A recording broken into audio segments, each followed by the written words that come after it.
Kamusta po?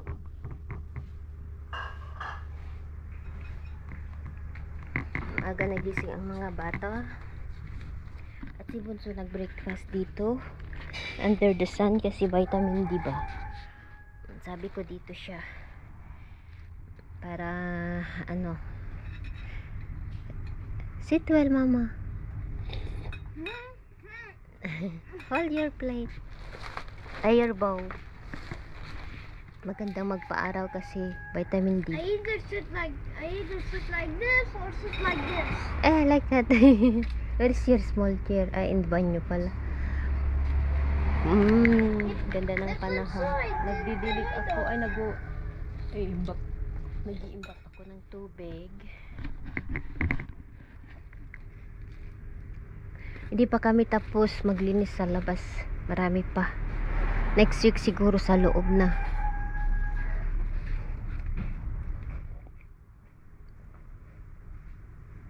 Sa 10. Yan.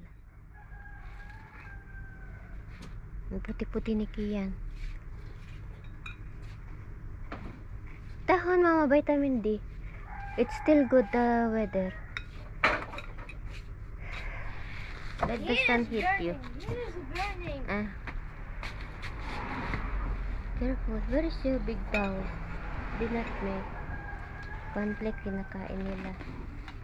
Tapos around mga 11, 10 ganun mag-sandwich sila.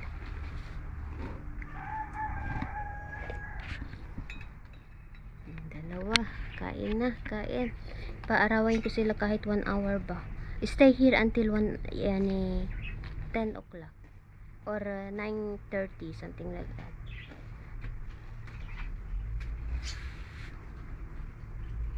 Puno na yung water.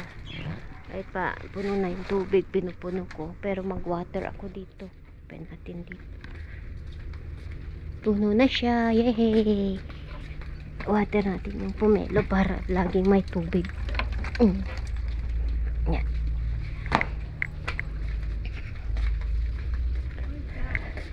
Yeah, daddy. Water. Like that.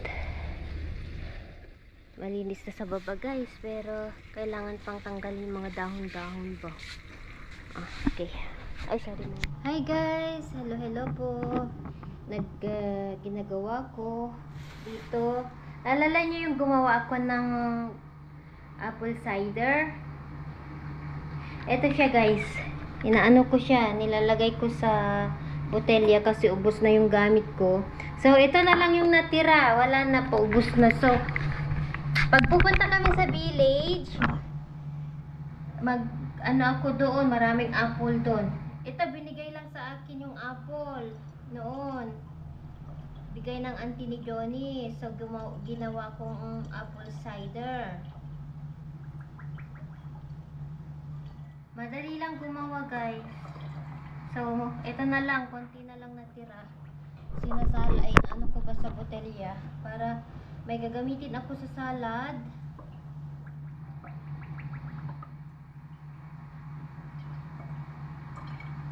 Sarap to guys.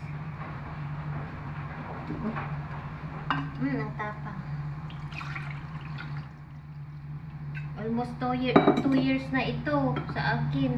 Meron siyang mother. Kaano siya sa botelya.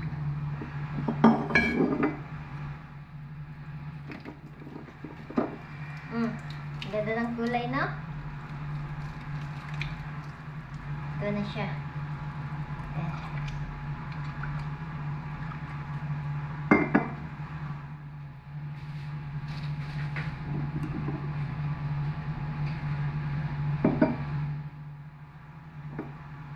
Yung mga botelya, ipunin ko. Kasi, dalhin namin sa bundok para panlagyan ng olive.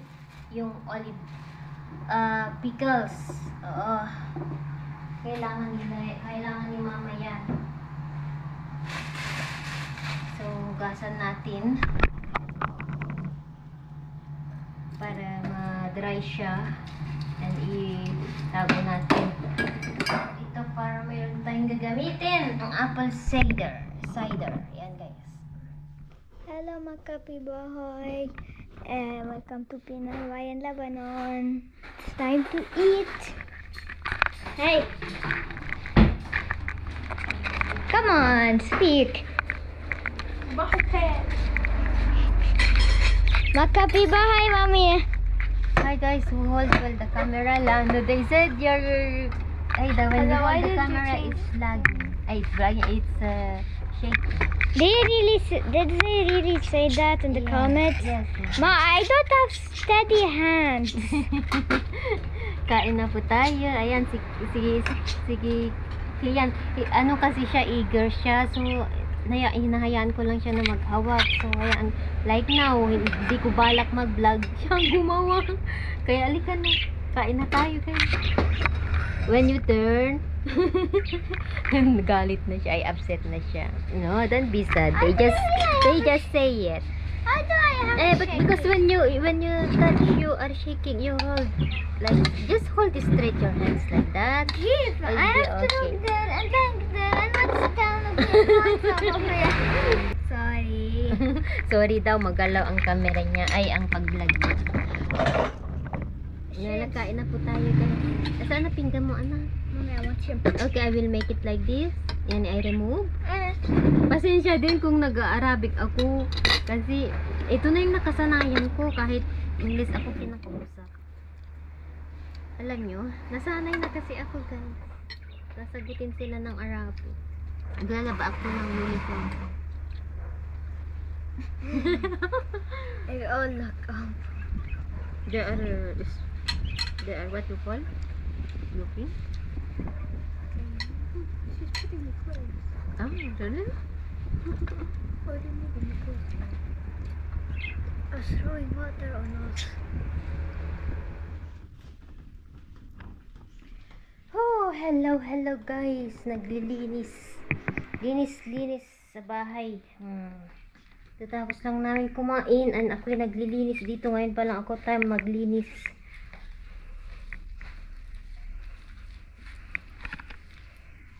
Ninap ko siya pero yan, winawalis ko pa rin. Tinatanggal ko yung dumidikit ba na ano yung halagno. Lagyan ko ng tubig at sabon. Pero tanggalin ulit natin. Eto, yan yung pang winter guys. Ewan ko, bigay ko siguro sa Natur nila Tonet kasi ano sila, Indian at Indian ata sila or Bangladesh. Mabait yun. So, sabihin ko kay Tonet na ibigay niya kaysa naman. Kasi hindi ko alam kung ibigay namin doon sa church. Baka ayaw nilang gamitin.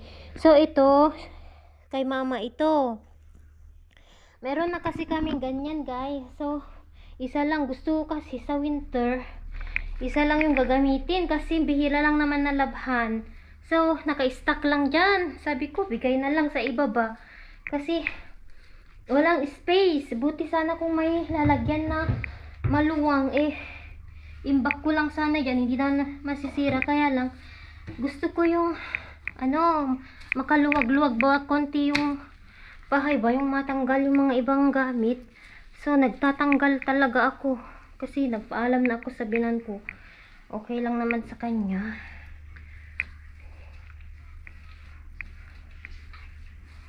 Kaya, nakita ko ba? Pati, kurtina. Mayroon ako nakita dyan na luma na din.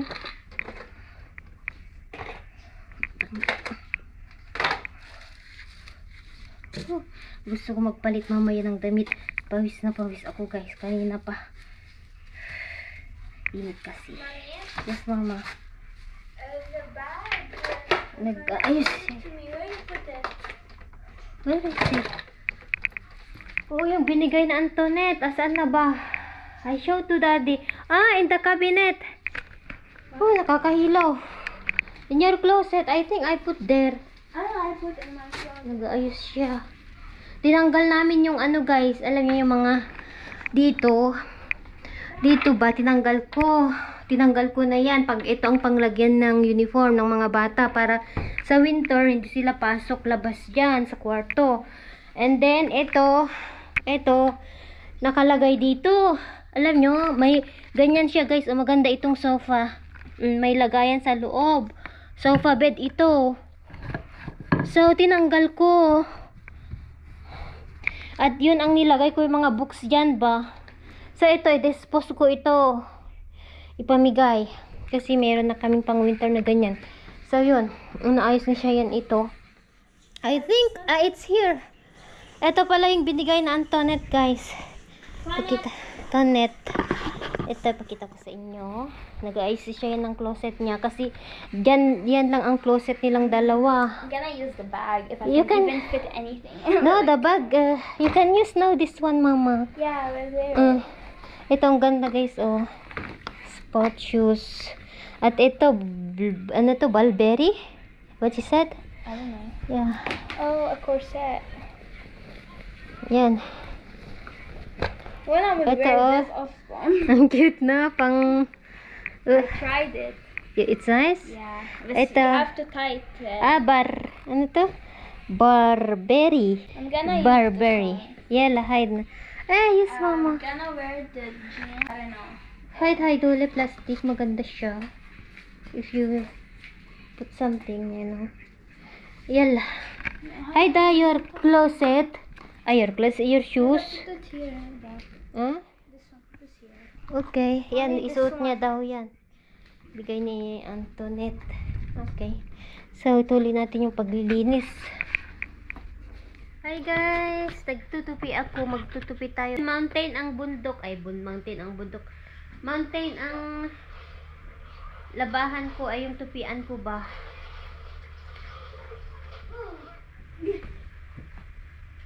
Alam nyo, may sasabihin ako sa inyo, may ikukwento ako sa inyo guys. Habang magtutupi ako dito, kasi hindi ko alam kung naniniwala kayo sa panaginip. Hindi ko alam kung anong ibig sabihin nun. Kapag nanaginip ba kayo, yung patay na yung tao, anong ibig sabihin nun guys? Huwag niyo akong pagtawanan ha, yung tinatanong ko lang kasi tinanong ko yung tatay ko. Sabi niya dapat magpamisa daw ako.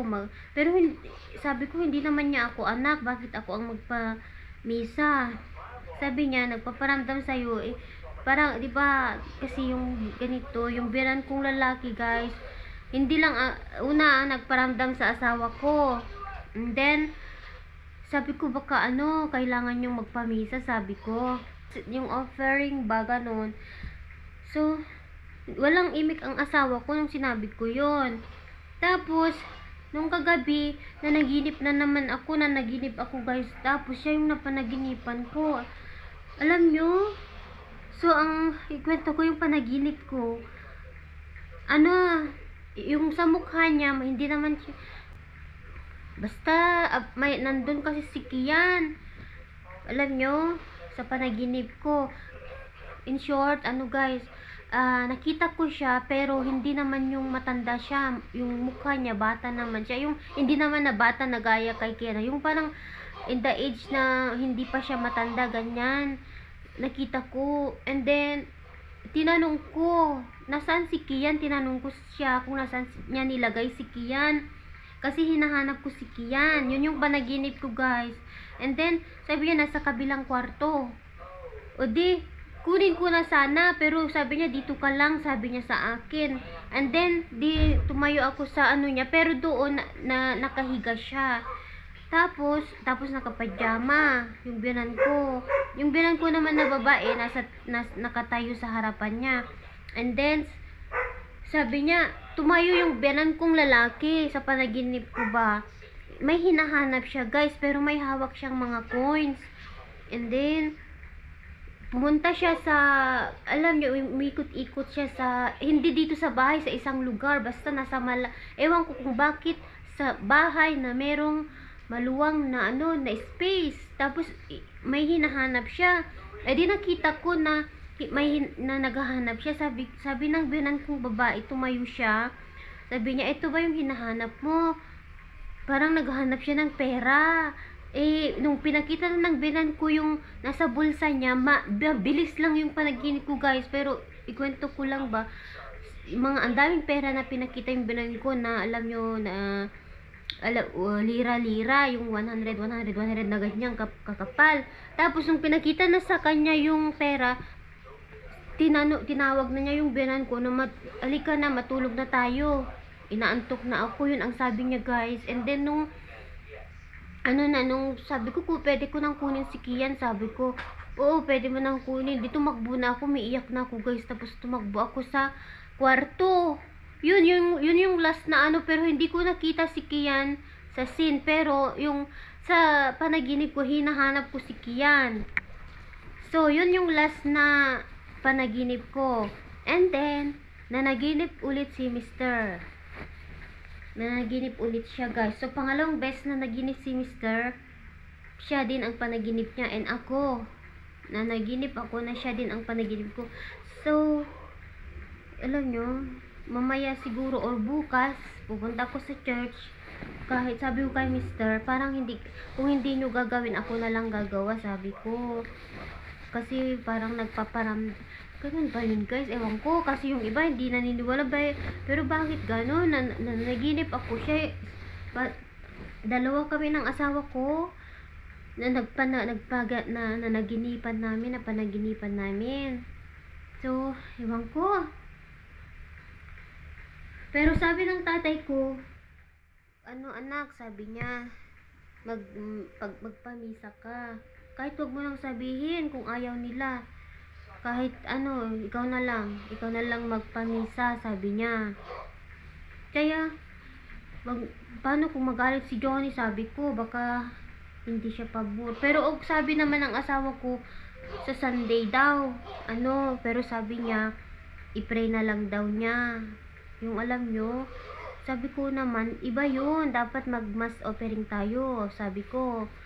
Alam nyo, pero hindi naman siya, ay, baka sasabihin ko, sana sabihan kong babae, kaso baka sabihin niya, baka ba ako, basaktan ko lang ba, ganun.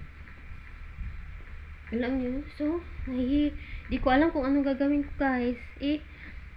Dito naman sa church namin, wala namang problema kasi kilala ko naman na ang mga pari, kilala nila ako, yung mga, alam nyo, so, ako na lang siguro, guys, ang gagawa kung ayaw. Sabi nga ng tatay ko, sabihin mong babae. Sabi ko, nahiya ako. Baka masaktan ko siya, baka alam nyo, yung maalala niya, iiyak, ganon. Yun ang inaano ko kasi, sa kanya, hindi siya nagpaparamdam. Never pa, sabi nga niya, wish niya daw na yung managinip ba, ganun. Pero, hindi niya nararamdaman ba. Yung, alam nyo, yung managinip man lang sana, ganun, mapanaginipan niya, ganun. Wish ng binan kong babae.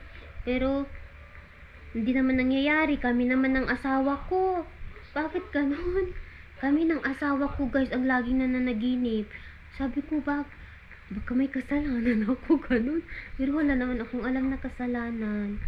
Kasi nung, naman, guys, talaga na, ang kasalanan ko lang yung nag-judge ako, na akala ko hindi niya ako gusto, ganun. Yun lang yung talagang iniisip ko noong buhay siya, na takot ako sa kanya kasi, feeling ko kasi ayaw niya sa akin, yung matandang yung lalaki. Kaya yun siguro kasalanan ko. Kasi nga nag-iisip ako ng masama ba, nag-judge ako, ganun, ginudge ko siya. Hindi ko alam. Kaya kinikwento ko lang kasi alam nyo, hindi ko alam kung ako na lang magpamisa ba, ganun. Pinagdadasal ko naman siya. Alam nyo, so, pasensya kung nag-share ako ng ganito about sa ganito na nanaginip ako, about sa mga panaginip ko. Hindi ko din kasi alam kung anong gagawin ko ba.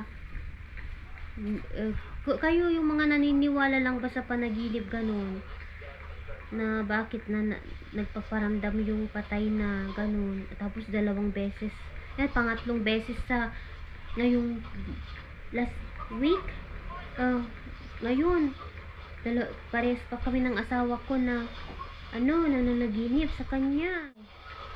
So yun, share ko lang ba. Alam nyo guys, ako kasi sa 3 niyang anak, yung sa hipag ko, 2 hipag ko hindi nila nakita. Nung before siya namatay, ako yung kasama ng biyanan ko at kasama ni Mr. na pumasok before yung last breath niya. As in na nahawakan ko pa siya na buhay.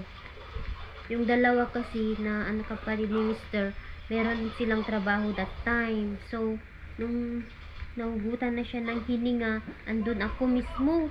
Kitang-kita ko na ng kilala pa niya ako. Alam nyo, nung before kasi yun namatay, Father's Day, doon niya lang ako hinahanap-hanap. Sabi ng mga biyanan, yung biyanan ko si Mr., mga kapatid ni Mr. na hinahanap. Sabi niya, maglaan daw. Kasi, ganito yung kwento. Before namatay, Father's Day. So, binigyan nila Mr. mga magkakapatid ng regalo. Yung chocolate, ganun. Alam nyo, at saka ewan ko kung ano yung binigay. Basta may chocolate. Alam nyo, ang sabi niya daw, nasaan daw ako? Nasaan si Leonora? Kasi tawag niya sa akin. Hinahanap niya ako. Tapos, sabi niya daw, wag nyo daw ubusin yung chocolate, ilaan magbigay daw. Kasi alam niya na gustong gusto ko ang chocolate guys. Yung, alam niya kasi, naikwento kasi ni Mr. na paborito ko ang Snickers. So, sabi niya, wag daw ubusin yung chocolate kasi ibigay daw sa akin, bigyan nyo si Leonora, sabi niya daw. Umiyak ako nung kinikwento nila. Pero nung after, saka lang nila kwento nung nakikita na kami ng mga hipag ko. At kwento sa akin ng binan kong babae. Kaya dun lang yung kasalanan ko guys, yung nag-ginudge ko siya na ayaw niya sa akin. Alam niyo, kasi takot ako sa kanya. Kaya siguro nagpaano sa akin, nagpanaginip pa.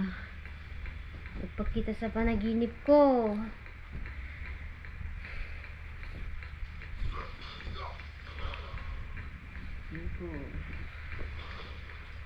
Ang dami ko yun. Ang ingay-ingay ko, tulog pala si Cheyenne. Tapusin ko lang ito. Yun. Tapos na ang tapos yung iba, plantsahin ko.